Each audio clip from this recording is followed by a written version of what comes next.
Today's project is this antique dresser. I was initially thinking I was going to glam it up and maybe do blue and gilding.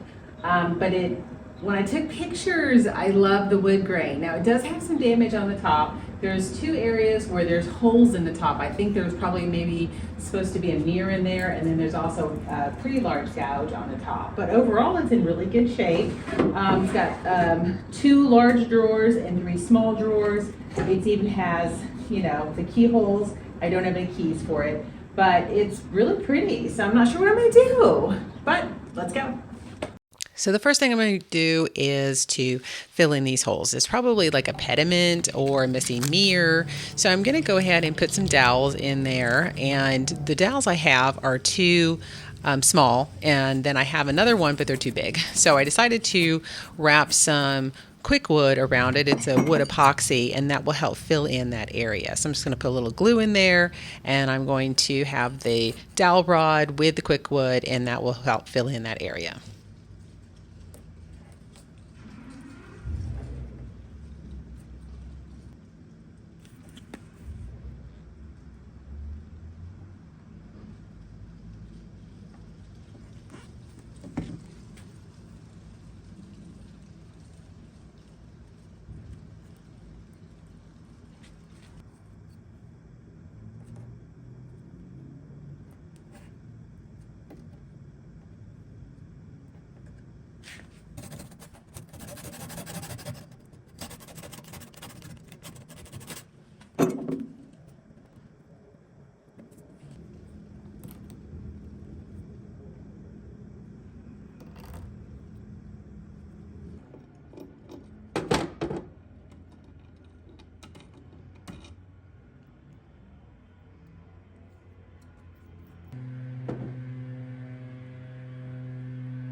I was in the middle of cleaning the piece, and I was gonna go ahead and paint it blue, gild it out, glam it up, but in the middle of cleaning, I tipped it over to clean the bottom, and I found out it's a John Widdicomb, which is a great brand.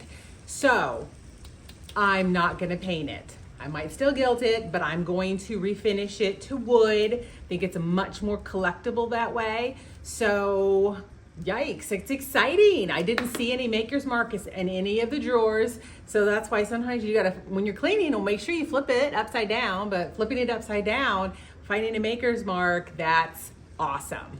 So here we go. Since I'm going to strip it, I'm going to use Clean Strip. This is their premium stripper. You do need to use a respirator with it.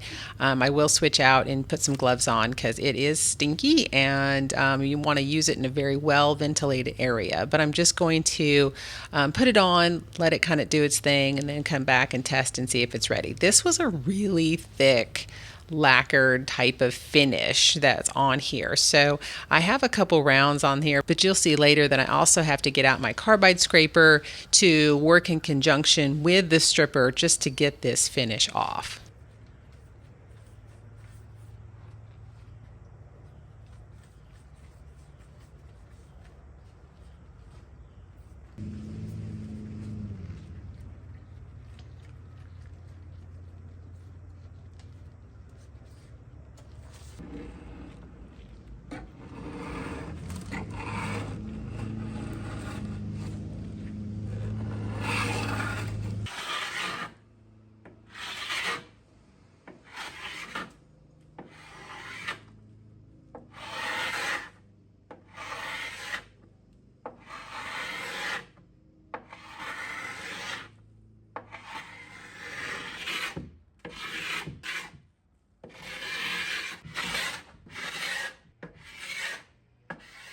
I like to use lacquer thinner or acetone if I'm doing paint.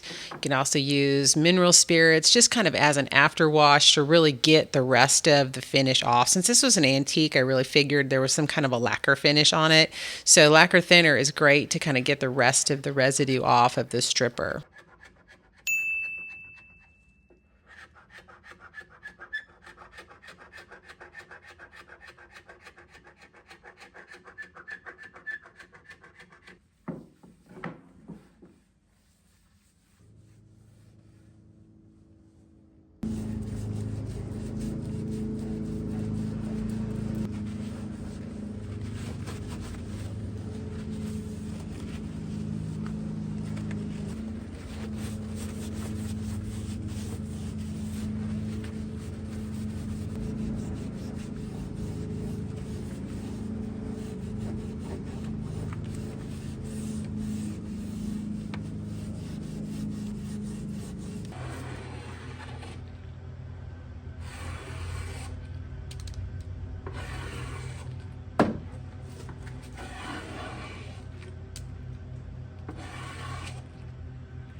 You can see a side-by-side comparison. That wood grain is stunning. So here we are, I've got it stripped, and now I am going to have to sand through the grits. I like to put plastic down on the floor, that way after I'm done with all of that messy stripping, I can just simply pull it all up and it's done.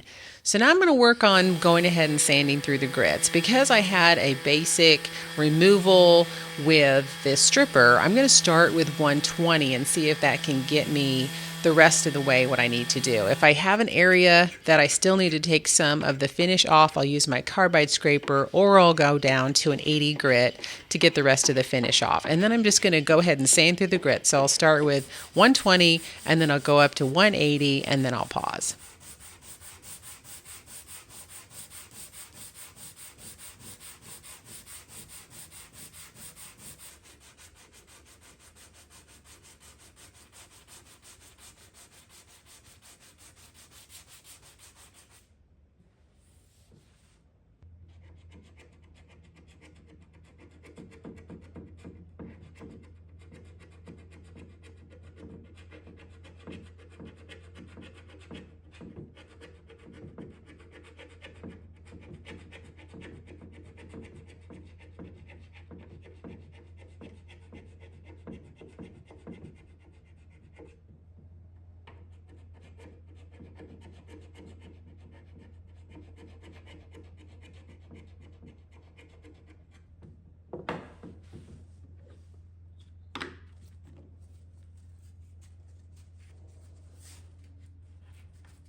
So the back of one of these drawers was, you can tell it had been repaired because it was cut really weird and it was too, it wasn't long enough. And then this one on this side is too big. So I'm just prying this off, and this is supposed to just kind of lift out. It was glued in a little bit. So I've never actually done this kind of repair, but it looks pretty straightforward. So I think I'm just gonna cut a new base and on both sides, slide it in, glue it up, and that should fix it. So we'll see.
So I don't have a table saw or anything that will cut this very quickly. So this is just kind of my method of cutting things that would need a table saw. So I need to work on my tools, but this is me figuring it out.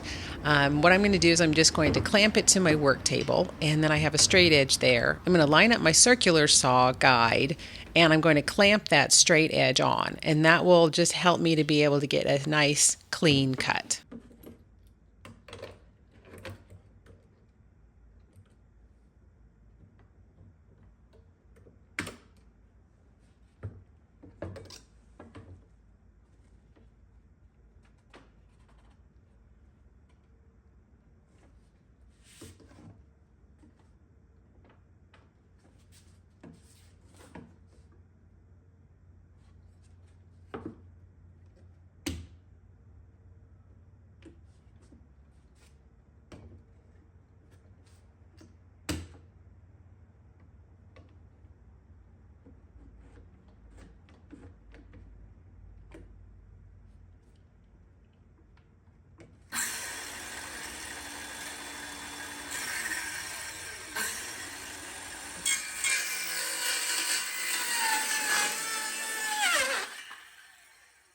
You can put painter's tape along the line where you're cutting, and that will really reduce some of this, but because this was going to be hidden, I wasn't overly concerned with it.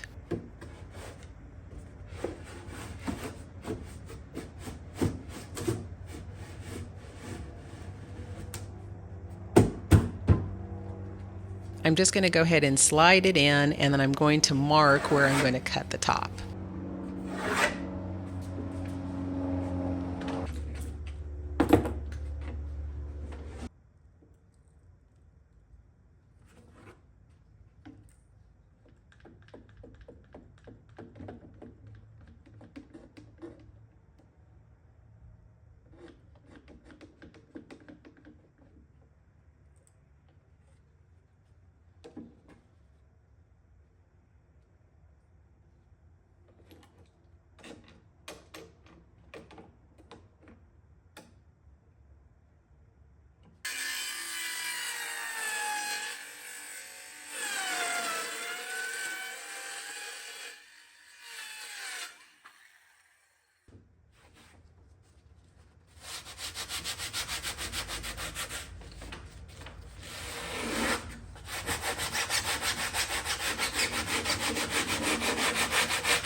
So after I have them both in, I'm just going to place a wood board on top, and I'm just going to use a hammer, and I'm just going to hammer them into place so that way they're nice and snug.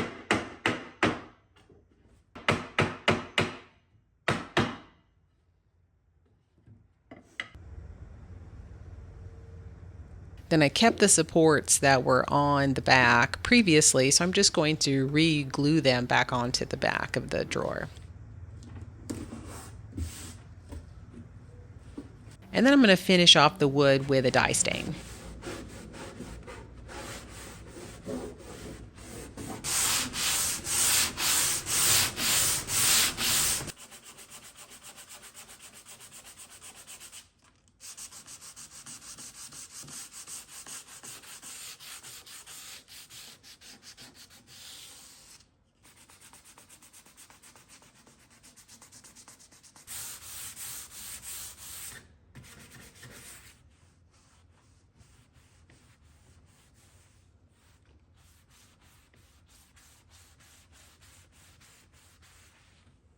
I like to use Bondo scrapers. I've seen people use credit cards. You just wrap your sandpaper around there and it just helps you get into those little grooves.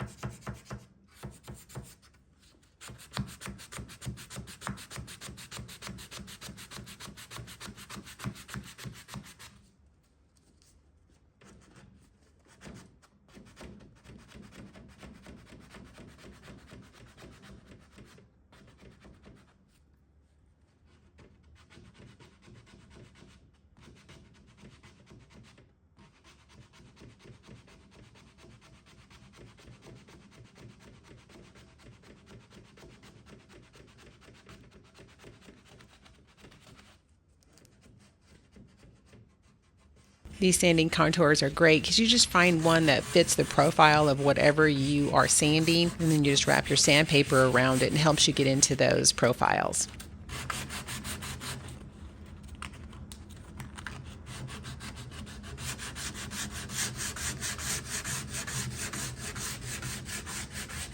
This area made it a little bit more difficult to get to because you want to sand with the grain. The sandpaper wrapped around the Bondo spreader actually works really good for these small little areas.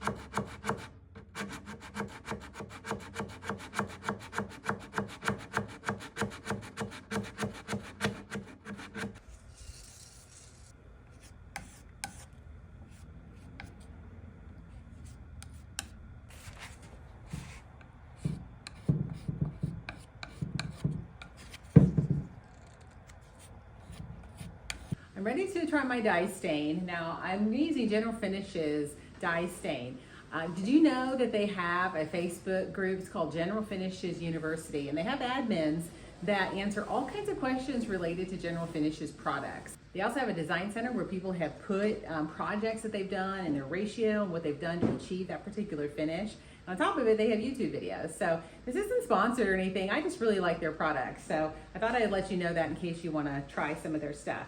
But this is their dye stain. And they recommend this when you have a really beautiful wood grain that you want to accentuate. It really seeps down deeply into your finish, which has made me hesitant to try it because it's kind of like one and done. And so, but this is a beautiful wood grain. So I really wanted to try it.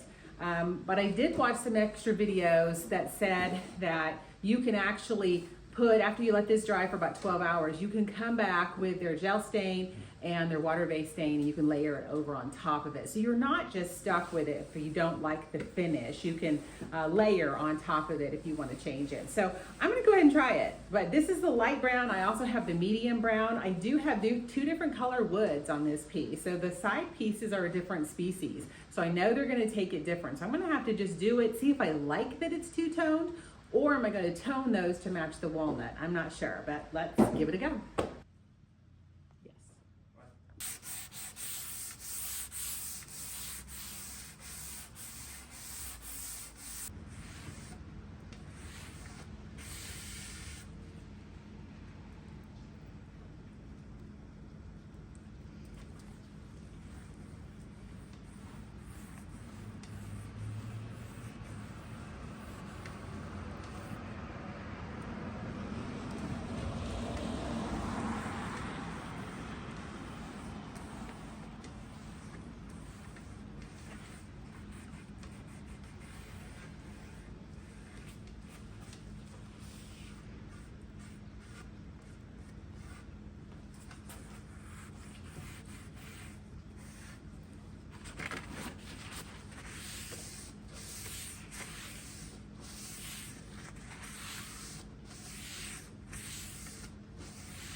first coat of the dye stain is done. I did a poll on my Instagram and on YouTube to see if I should go darker. Obviously, because I did a poll, obviously I was unsure myself. I like the color. This is one coat of light brown stain, but I think I'm gonna go darker. So it's looking beautiful. It's actually like luminous. You can kind of in the light, you kind of reflecting. Absolutely stunning. So I'm gonna go ahead and do one more coat, but I think I'm gonna switch, so I'm going darker, and I'm gonna go with the medium brown stain, dye stain. So here we go.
So now I'm going to use a veneer repair kit, and I'm trying to fill in those little areas where the holes were. And then I also had some gouges that I was trying to fill in. So for this one, usually start light and then you go darker. And so this is more, I believe this is more like an acrylic paint. And so I've used it several times before when I've had to paint over some patched veneer. I didn't really love the way it was working on the holes. I don't know, it just maybe took it too much. And so I'm just kind of time-lapsing this through for you to kind of show you some of the methods of how I do it. It worked pretty good on the area on the right, but the area where the hole was, I didn't really like that. So I kept it, but later on I just sanded it all off. And I'm going to try a different method.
So I decided to do a little pinstriping on the drawers with some gilding.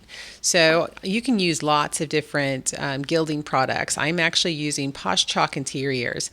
First thing you want to do is, I believe this is about an eighth of an inch. So I'm going to use the tape, going to put it along the edge. I'm going to put another one right next to it, and then I will pull off the first one. And that's going to create like a little channel so that that's going to be my pinstripe. I'm going to do this around the entire drawer. Then I'll come back and put some blue tape around the exterior of the drawer, and then that will give me a nice little pinstripe area that I'll be able to gild.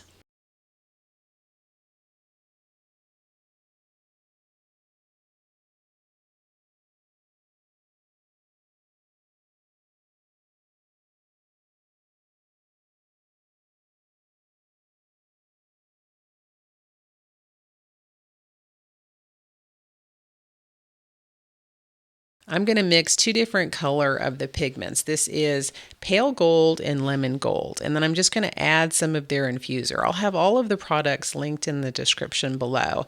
But this one is really beautiful. And you just kind of mix it to the consistency that you like. And then you literally just paint it on. And it is self-sealing. Doesn't really need a sealer, but I do go ahead and seal it with the drawers at the same time anyway. So it does get that wax seal.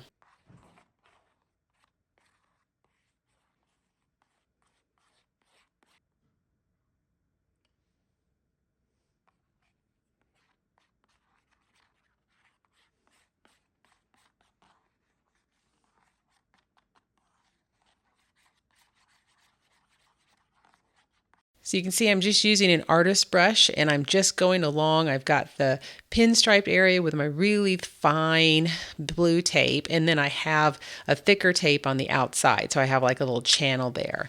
Now, if you get off a little bit, you can use a little bit of mineral spirits and it'll come right off. But sometimes you can just rub it off real quick, but it does come off if you need it to. If you need to clean up later, you can clean it up with some mineral spirits.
And once I take everything off, there is my beautiful pinstripe.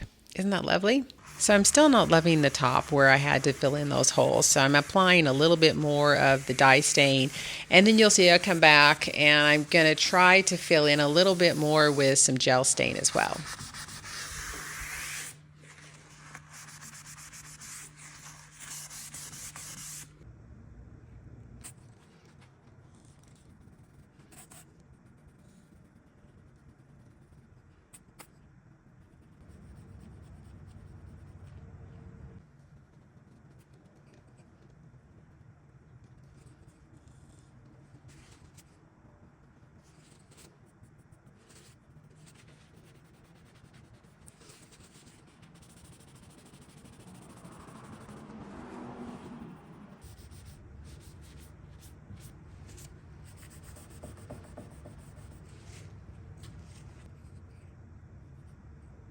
Now I'm ready to seal everything up. I'm using Osmo's Poly-X oil. It's a hard wax oil. It's a very durable finish, and it provides a beautiful low luster shine. It's very easy to apply. You just simply wipe it on, and then you wipe off the excess.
So I really just wasn't happy with the top and the back here. So I decided I'm just going to sand it off.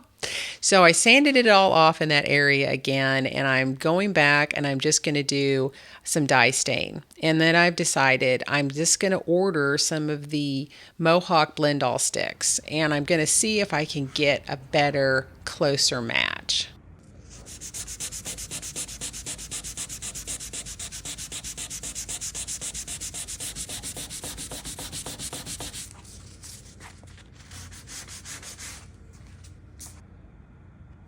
I'm going to try to cover that white area again. So I'm going to put it on a tip of a screwdriver, which I had read is good, so that it doesn't get to the area around it, because I want that dye stain to really be able to get on as much of the wood as possible.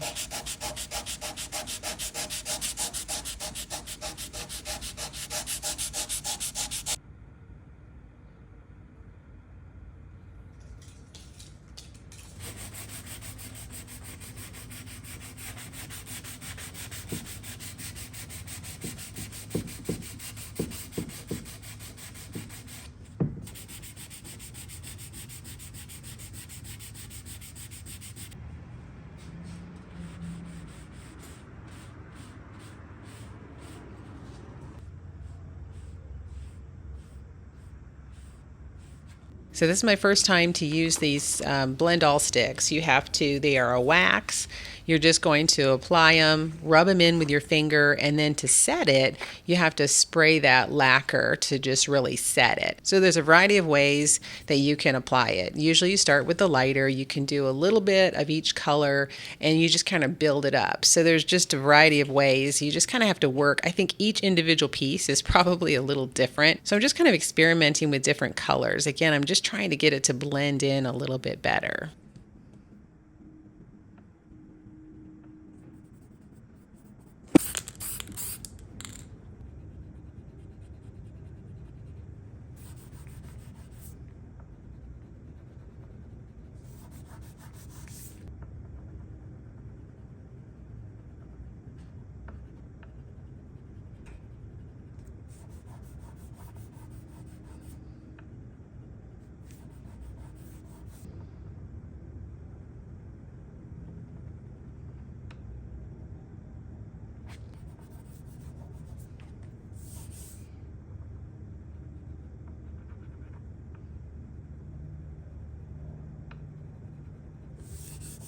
You can see it's not perfect, but it definitely is covering better than that Veneer kit did.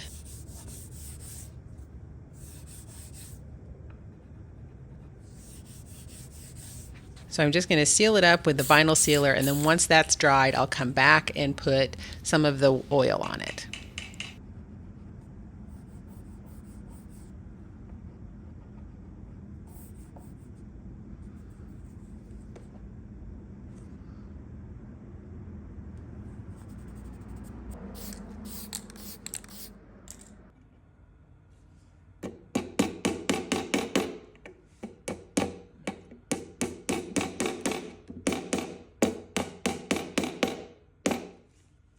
So let's look back at the before. This was a beautiful piece. Obviously, I had those problems. I wish I didn't have those holes in the back, but was able to fill those in. Really beautiful wood. Obviously, I was thinking about painting it out, but when I found out it was a John Widdicomb, it definitely was worthy of a full refinish. Man, that was a thick finish, but I couldn't believe how gorgeous the wood was underneath it. Can you believe that? That is so stunning. I really think the dye stain was a really good choice in this particular case. I was scared to kind of use it, but man, it really makes that wood pop. Can you believe that perimeter of that wood? It is just stunning. And of course, you know I love Osmo. It just provides just a beautiful sheen. So enjoy some of these videos, and I'll come back at the end.